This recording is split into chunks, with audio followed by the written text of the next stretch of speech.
Swul, hello, and Labus.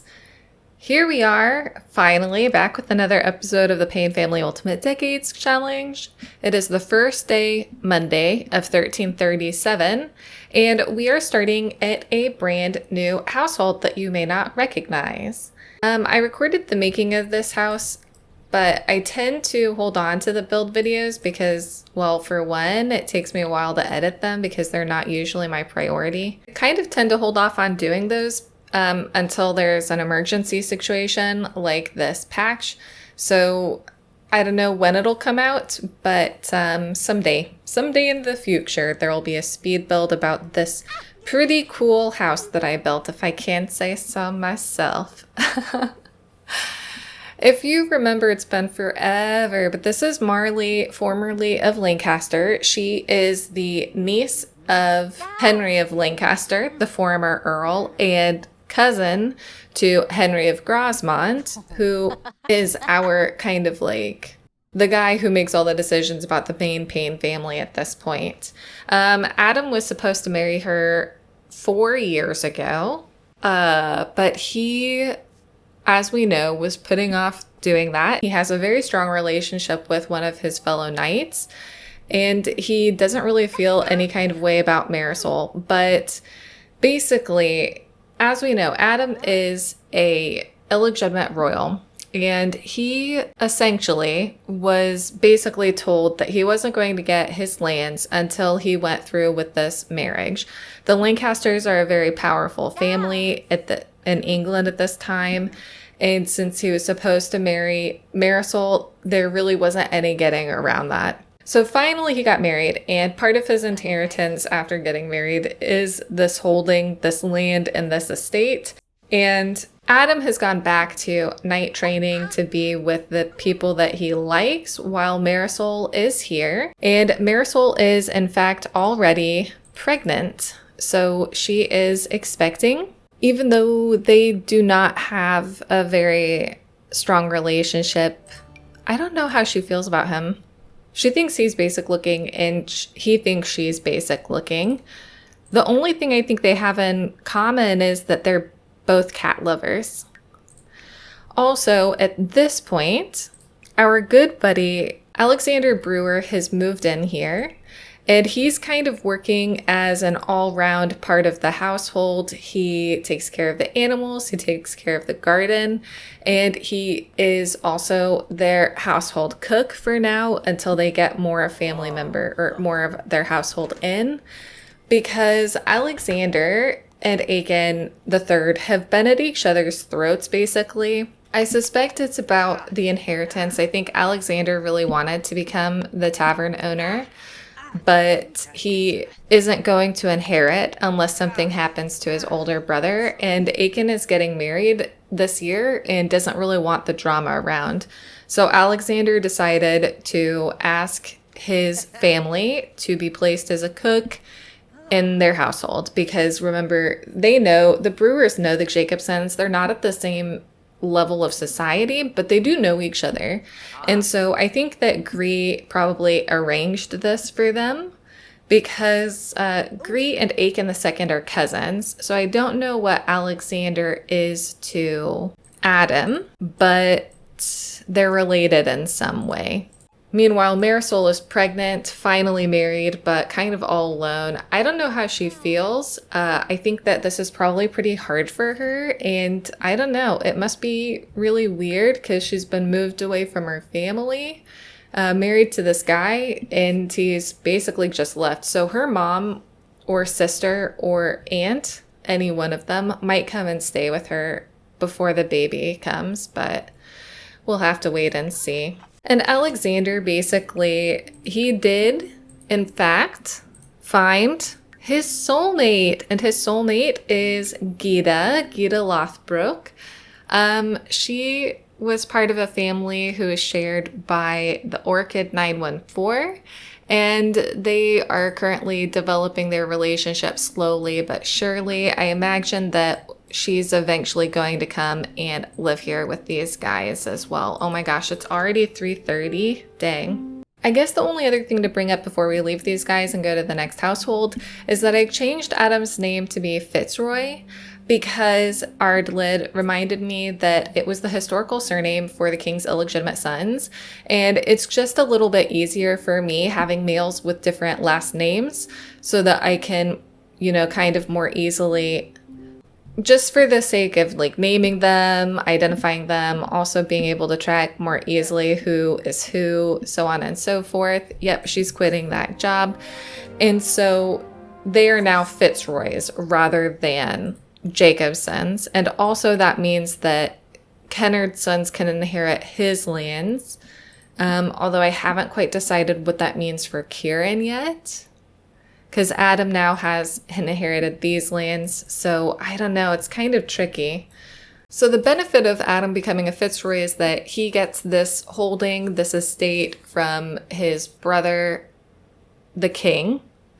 And so he's taken care of in addition to being a knight. That leaves us in a kind of tough place though with Kieran and Edwin, because I think that Kennard wants to make sure that Edwin has lands to inherit, has an estate to inherit, has something that he can, sort of start his life with. He obviously doesn't want to leave Kieran with nothing. He thinks of Kieran as his son as well as Edwin. But it's kind of tricky because I don't think Kennard is that wealthy. I don't think he has that much in terms of his own stuff that he can share. So I don't know. It'll be interesting. Let me know what you think about what we should do for Kieran and Edwin in terms of what they'll inherit. And we'll reconsider how to make sure that they both have something to start their lives with. And on that note, I think that we'll leave these guys here and we'll head on to the next household because I want to check in with somebody that we haven't seen very consistently lately and who's living a very different life to the rest of everyone. So I'll see you when we get to the next household. So here we are back in Cairo to check in on Simas because I just don't want to forget about this entire culture that I was excited to include. And there's nothing really happening here, but I just wanted to visit it again, check in with these guys, and kind of talk about some more things that I've learned that I think are kind of interesting in terms of like historical stuff. Simas is so funny. He's just over there like waving at people. My thoughts on Simas are that he was like quite a young guy who made a lot of mistakes when he was younger. And that he, has kind of learned a lot from his mistakes and his past.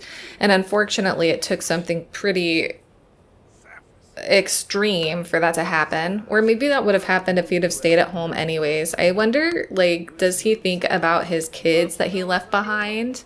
Or does he, I don't know, has he just adapted to this as his new life? I don't really know. But I wanted to talk about something interesting I learned about water in terms of Islamic cities in the Middle Ages, because I think that it's, it's quite an interesting fact. First of all, water was super important in Islamic cities in the Middle Ages for a number of reasons, including supporting the, survival of local populations, because it's a pretty tough environment to exist in large numbers, right?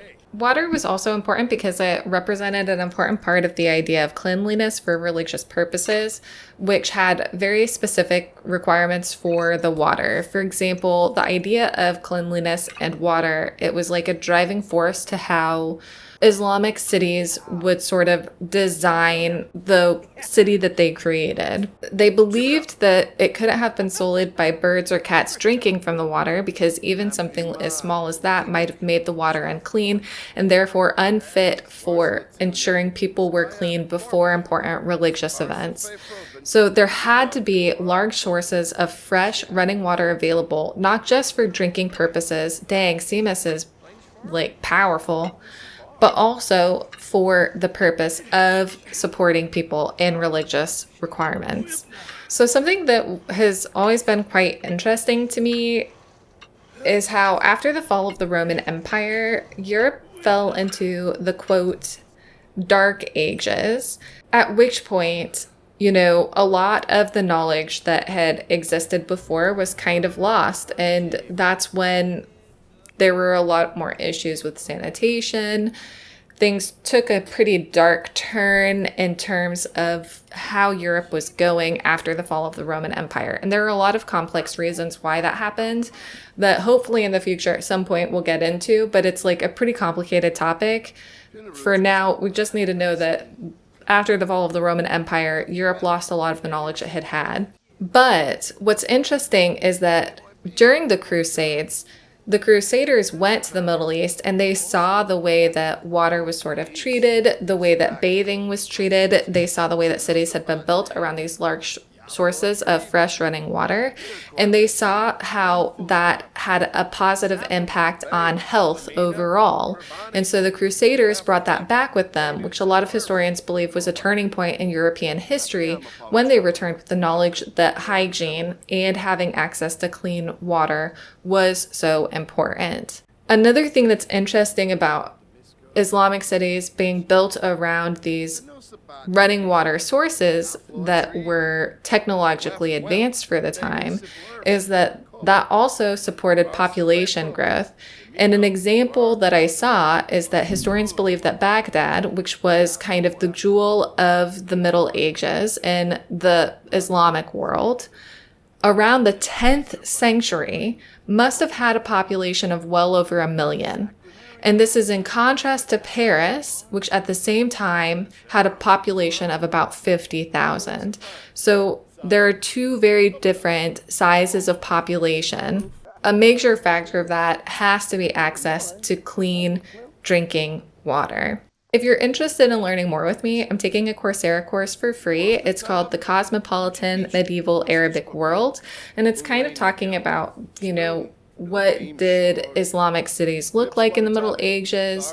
It's talking about what were social and political factors of this time, and it's quite interesting. Of course, I'll be using a lot of the ideas that come up in that in terms of what we talk about with these guys, but you're welcome to learn with me if you want to. Simas is so handsome. Like, look at this guy. Oh, I feel like he's changed so much as a sim and as a character, and I hope that he survives that role that's coming for him one day. Well, there's not much of note going on here except for that training that they were doing, but I just wanted to check in on Simas and talk about those couple of things. So I will see you when we get to the next household. So here we are with Knox and his date.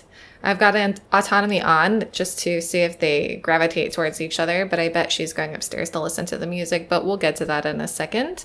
Knox is going to go on dates with both of the women, and I'm just going to see kind of what happens. Oh, he is trying to autonomously. Oh, she's going to autonomously show him a funny video. Interesting. I mean, it seems like she wants to play the lute, not show you a funny video, but okie dokie. Now, according to Morbid's original rules, this would be when we would start the 100 Years' War. However, I was talking in the comments with Higgledy, who is somebody who knows a lot about history, a lot more about history than, for example, I do, and has been so helpful in the past in terms of everything that they've shared with me.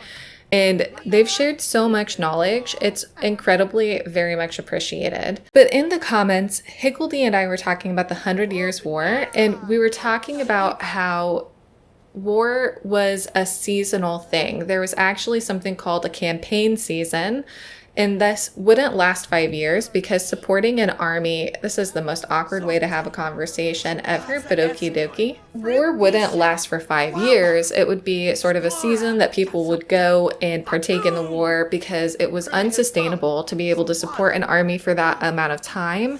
And war just didn't work that way back in the day. So as a kind of in between, a kind of, you know, sort of balance between Morbid's original rules and our sort of take on it, what I've decided on is that we're gonna have the Sims go away for kind of like the idea of 3 years in Ultimate Decades, which is about 1.5 weeks. Since I play with 2-week seasons, 1.5 weeks makes sense to me as kind of the imitation of a season, but also makes it a little bit more meaningful in terms of them not just being gone for 4 days, but being gone for just a little bit longer. So that's how long I'm going to have them go for, but they aren't going yet.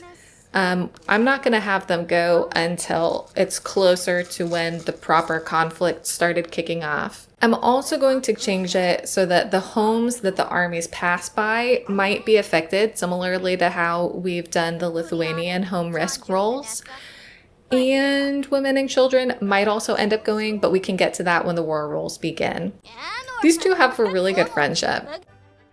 Yeah, he likes stories, I think. He's thinking about breaking commitment. I don't really know what that means, though. Do you know what I mean? Now, Knox, we're gonna get our flirt on, buddy, because I've got to get you to show me who you are. A lot of people have pointed out in the comments that you're, like, pretty laid back, and that's fine. There's nothing wrong with that, but like nobody knows what you really want, and it's just kind of hard to tell. So maybe don't declare your crush. That's intense. Okay, so let's start this thing going. Let's just see how it goes. Okay, she seems receptive to being flirted with. She took her compliment. She is such a pretty sim. Uh-oh. She didn't like whatever he just said, but she did like that. Maybe she's responsible to confidence. And then you two, I'd really like for you to take it away from here. What do you have to say to each other? Okay, she's feeling flirty. She's feeling the vibes. They both keep looking at their notebooks, aka their phones, because, you know, I guess that's what Sims do.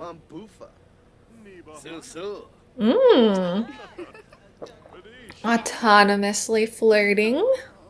We have to talk about the meal. Do you like the food flavors? Do you enthuse about the meal? You know, something that bothers me is that there are only the 3 options for socializing about the meal. So you can do 2 positives, but only one.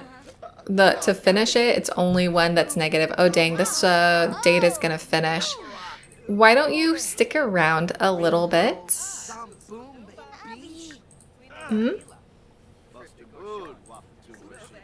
I don't know where that would be. Ask to hang out, maybe? The question is, where is that? You know what I mean? Also, yeah, are you a single girl? A single girly?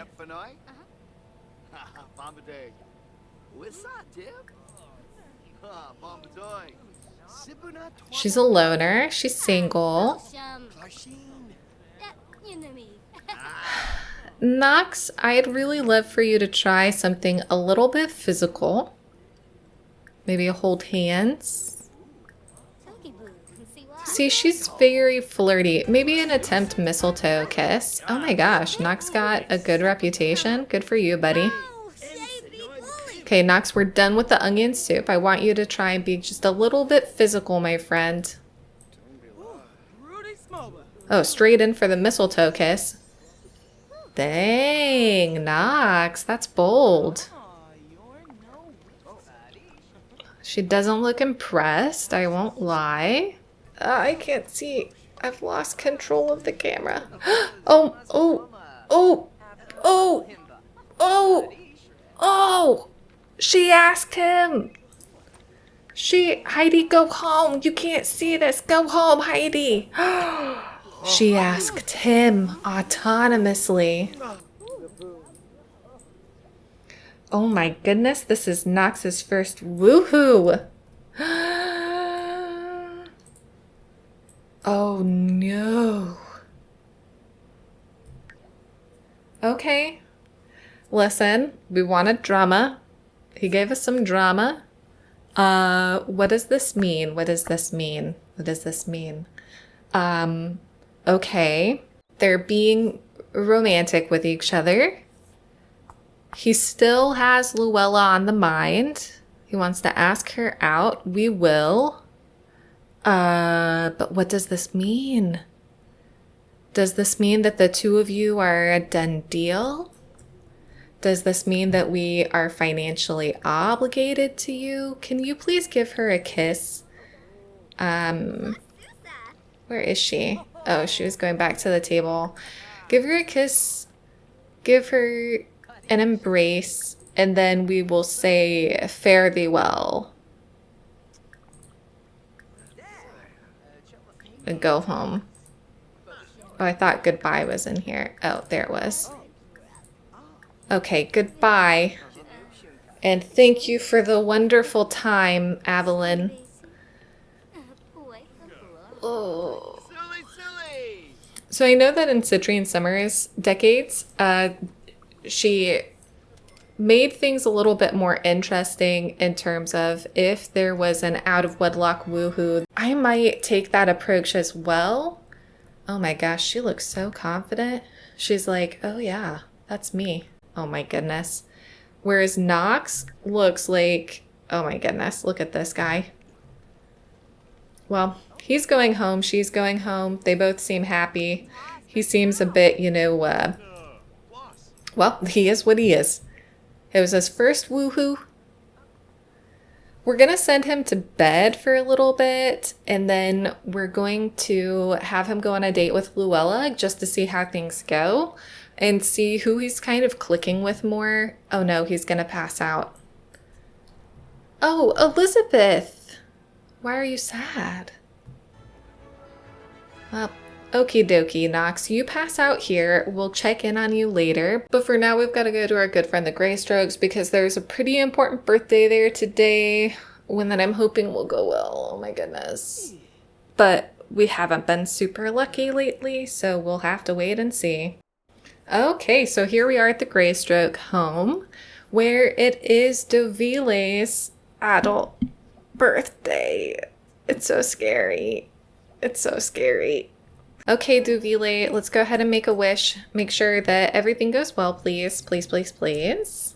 Please, Duvile. Wish for happiness and vitality. Go, Duvile, go! Happy birthday! And up she goes. I might give her a bit of a makeover, just because she's a bit older. Now that I have more headwear as well, I kind of want to... Oh, so many people have sent you a gift. I kind of want to start putting married women into a head covering. I think that that would have been quite normal, so I'm going to go ahead and modify her in casts. Oopsies.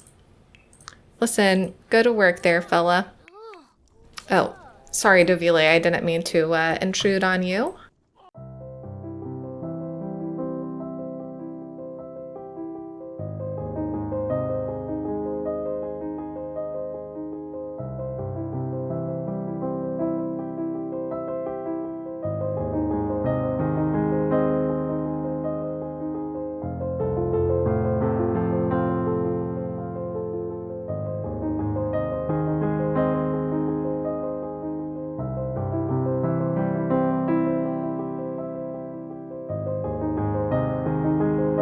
Do you know who Dovilė looks a lot like to me now?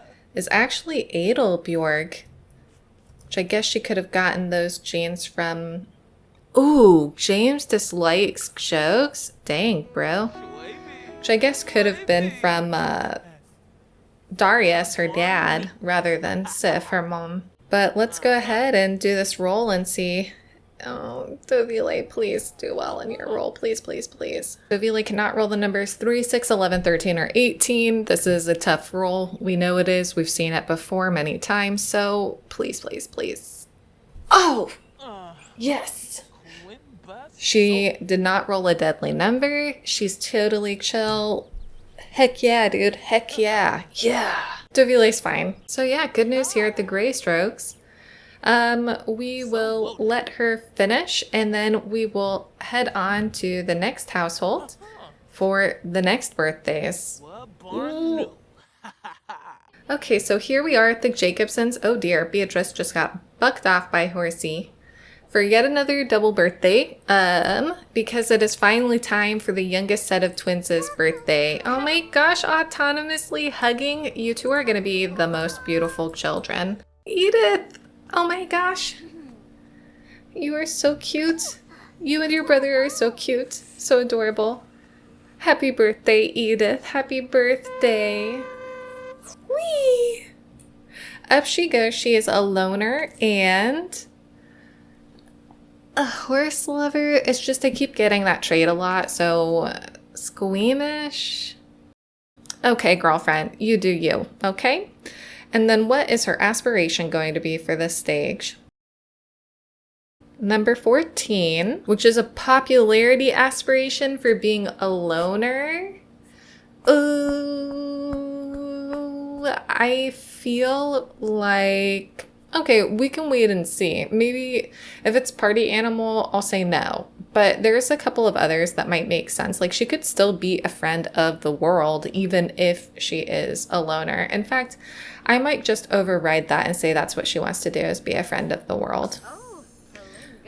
Oh, girly, you're so cute. Can you go put some birthday candles on that and then we can make sure that your brother has a chance? Okay, don't make that face. That your brother has a chance to do his birthday too. Edwin! Edwin, you're so adorable. Happy birthday, buddy. Happy birthday. Your teeth are so cute. So he's lactose intolerant like his dad and proper. I feel like one of his parents is also proper. Okay. Man, he's really imitating one of his parents, I feel like. So let us see what his aspiration will be. Number 20. Which takes us to athletic. There are three, so first one doesn't count, meaning it's gonna be the fourth. 1, 2, 3, 4. Championship rider? Okay, buddy. Maybe that's more about being like a member of the army that rides around on horseback, aka a knight, you know what I mean? Add those, dang. You could cut glass with those cheekbones. Okay, let's go ahead and see what their destinies are while we're editing them in cast. Oh my gosh, Beatrice, you are too funny. Who's Kayla? Anyways. Okay, so will Edwin and Edith survive? They just cannot roll the number 7. That's it. That's all they have to avoid. So for Edith first, because she was born first one doesn't count. So she's fine. Thank goodness. She's so pretty. She's so pretty, you guys. She's just so beautiful. She's gonna be a tough sim to manage, but she's just so dang beautiful. And for Edwin, come on, Edwin. 8! He's fine. Okay. Whew. Okay. Will they get married? So for Edith, she just cannot roll the numbers 1 or 2 on a d20. Same with Edwin. So for Edith, is she going to get married? She is. What about for Edwin? He is. Excellent. And then we're looking for baby tries. Of a d12, how many babies will they be allowed to try for? Edith first. 8. Oh, okay.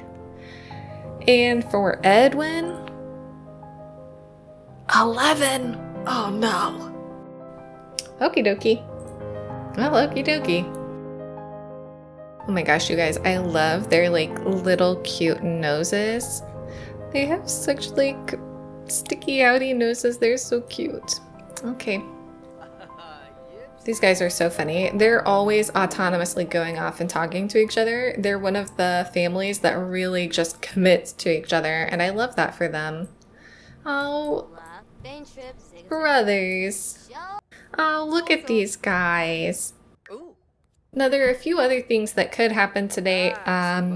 One is, I think that there's going to be a new baby born today. I'm not 100% sure about this, but I really do want Knox to go on a date with Luella, so we're going to go ahead and head back to the main Payne family now that everything is good here, and see if we can make that date happen, just to see, you know, what's going on with Knox's feelings.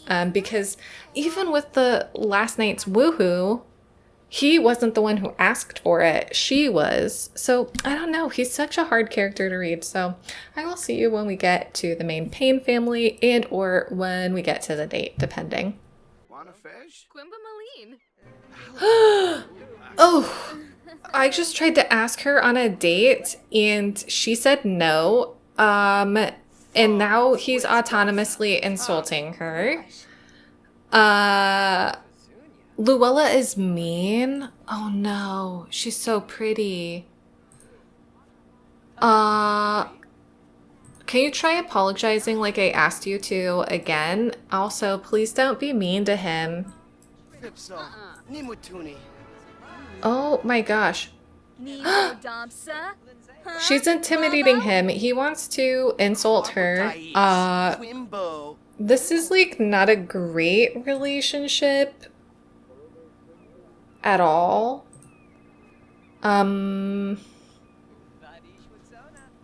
Where are they going now? I don't know what they're doing. Should have just done this through the phone, but it's because this want can only be completed by doing this physically in person. What are you guys gonna say to each other now? Okay, they're kind of being nice. You know, I thought that for sure he was gonna end up with Luella because she's his soulmate. But like, this is... Okay, tell an unbelievable story. Like, let's not do anything. Tell a knock-knock joke? Why is she uncomfortable? Do I need to cheat your need? Maybe her need is bad. We're gonna make her happy. Yeah, something was wrong with her need. Let's not mock her musical taste. Everything is going wrong with them. Oh my goodness. Ooh. Maybe a mischief interaction? Maybe tell a joke about engineers? Oh my gosh, even when they're being nice to each other. Well, when he was being nice to her. Okay, she liked the mischief.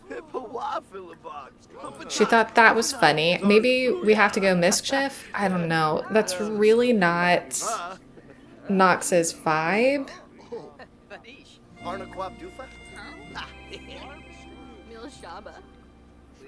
Okay, she's telling us a joke now. Okay, let's try and reset this. Let's try and ask on a date from the phone. Maybe that'll go better. Yes. We'll see what happens. I mean, for someone who's mean, like, she's out here cleaning up people's stuff, you know what I mean? Like, she can't be that bad. Okay, she said yes to the phone. No, not home. We're gonna stay here, stay a while. Okay, we want to request a table. The only one left is this one, so let's request this table. Oh gosh, I didn't know she was a meanie. I assume she's mean and neat based off of her actions right now. Is that true? We just know mean.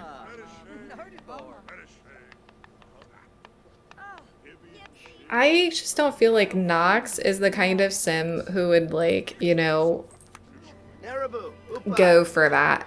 Oh no, he's developed a fear. Onion soup again, I guess. Like, let's make it even Steven. He's developed a fear of something. Okay. We can turn this around. We can, you know, like, ask if single, get to know. Whoa, who are you flirting with? You're flirting. Do not talk to Lena. Do not talk to Lena. Lena, get out of here. That's it. Lena, go home. That's not true. That was a lie. It was a lie. Everyone can recognize that was a lie. You're not talking to Lena, Cox.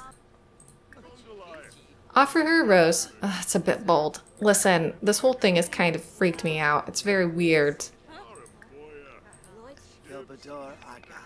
Compliment appearance. Okay, she's taking the rose. She's taking the rose.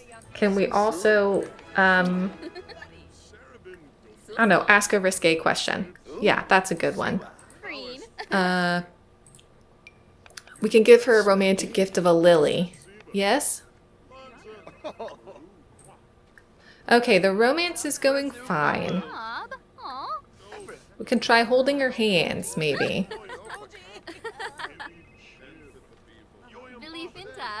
Oh, she's giving us something back. Okay, okay.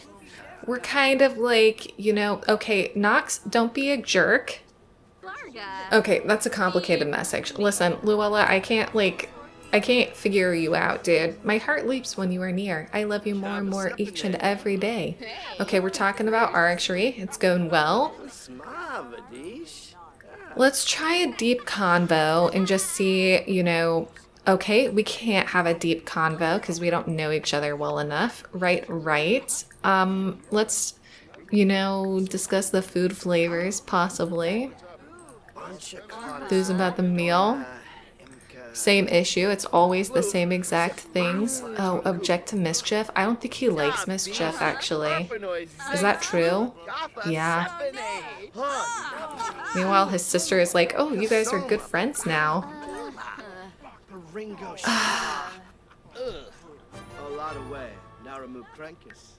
Okay.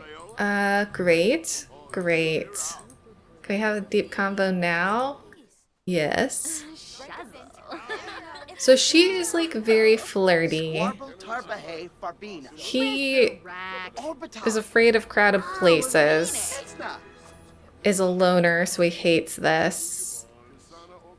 And I think his feelings are hurt from her blatant rejection.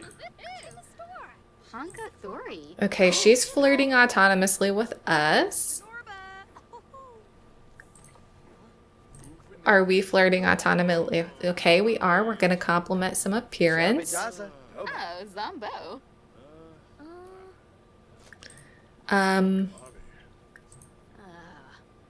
Maybe another deep convo, you know what I mean? Like, let's... It's just interesting because he didn't have these same issues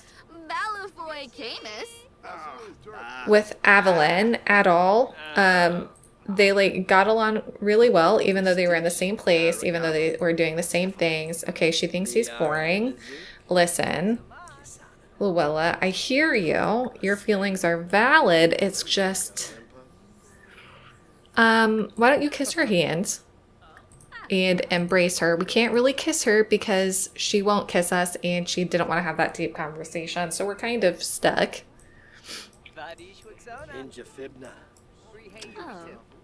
Okay, there we go. We're kind of doing this thing, showing off an app. It's okay, Knox, okay. Things are going fine. Now, she's propositioning him too? In the same place? Knox. Well, this might be the deciding factor about who he ends up with, actually.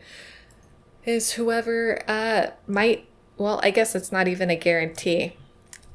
It could be that neither of them get pregnant from this. It could be that both of them get pregnant from this. It could be that one of them gets pregnant from this. So I guess maybe this will be the deciding factor about who he ends up with. But it's so strange because both of them were the ones who initiated. Knox still hasn't initiated on his own. I don't know what he wants. Do you know what I mean?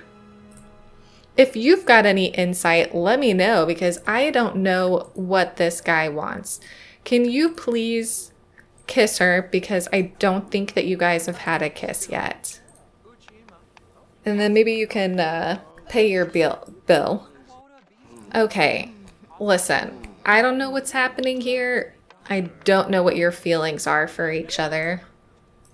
You're very hot and cold, There's a lot of things going on here. I don't know what to think. Okay, they're chatting with each other. I don't know what they're chatting about. Do you guys have any insight into what this whole thing is? Who he should be with? What the feelings are? How to deal with everything? If you do, please let me know in the comments below because I've got no idea about what is going on. Like, look, their romance is going up. Their friendship had dropped dramatically, but look at them now. They're doing great. Maybe he's, I don't know. Let me know what you think. Let me know what you think. Who should he end up with? This has taken a really bizarre turn. I would put it as a poll, but I don't like, spoiling things. So he has a crush. He is smitten. She is resentful towards him and mean. He perceives her as attractive, but they are soulmates. They have some friendship, not so much, but a strong romance. Whereas with Evelyn, he perceives her as extremely attractive. She is his crush. He knows both of her traits. They have a very strong friendship and maybe about equal romance or maybe not. So I don't know, you guys. I just don't know. But I think I'm going to leave this part here. It's about midnight on day 2 of 1337, and I will see you in the second half of the year 1337 to see more drama and more chaos. As always, thank you so much for watching, and I'll see you in the next one. Bye-bye.